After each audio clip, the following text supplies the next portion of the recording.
Ek groet u hartlik. Die gelykenis van die verlore seun in Lukas 15 vanaf vers 11. Hoe moeilik is dit wanneer iemand van die huis af wegloop? Ek dink ons elkeen het dalk so herinnering, as 'n mens klein was het jy soms, mag ek sê, probeer, soms 'n pakkie gevat en gesê ek loop van die huis af, en dan loop jy net om die blok, en het jou ouers geweet, so op afstand jou gestaan en dophou, en dan het jy maar weer teruggekom huis toe.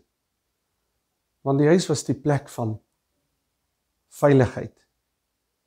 Die plek waar jy liefde geken het, en die warmte van omgee ervaar het, en geweet het, dis 'n tuiste. Daar is mense wat jou besonder ag, mense wat vir jou omgee en vir jou lief is. Net so het die vader gestaan en wag op hierdie seun wat in sy lewensreis weggegaan het van die ouerhuis en uiteindelik ook maar draai gaan loop het in die lewe.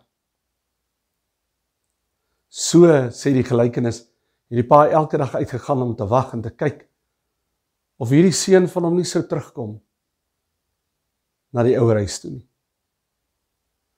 So staan ons hemelse Vader ook, kyk elke dag uit na ons. Of ons nie maar soms, wanneer ons sulke draaie loop in die lewe, ons harte koud word en die liefde vervlou, en die eerste liefde so bietjie min word, en ons soms so vergeet die sorge en die dinge van die lewe. Is daar 'n pa wat vandag oor jou lewenspad uitkyk, met 'n verwagting en oë vol genade, en die warmte van sy liefde, wat hoop en wens dat jy sal terugkom, terugdraai na hom toe, sodat jy met oop arms kan terug ontvang, in dit waar jy veilig is en geliefd mag wees.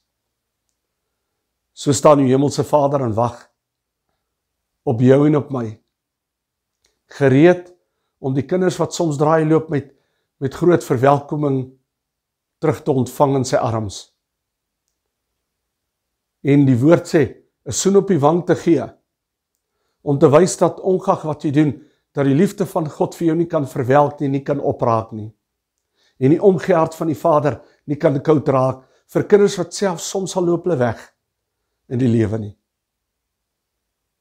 Hy staan vandag en kyk oor jou lewe, kom terug, o kind, kom terug. Almal wat moeg is, kom tuis, gaan hy wonderlike liedjie. Kom vind rus in die kalmte en die rustigheid, en die wete van sy liefde en genade van die hemels Vader. Die Here seën u.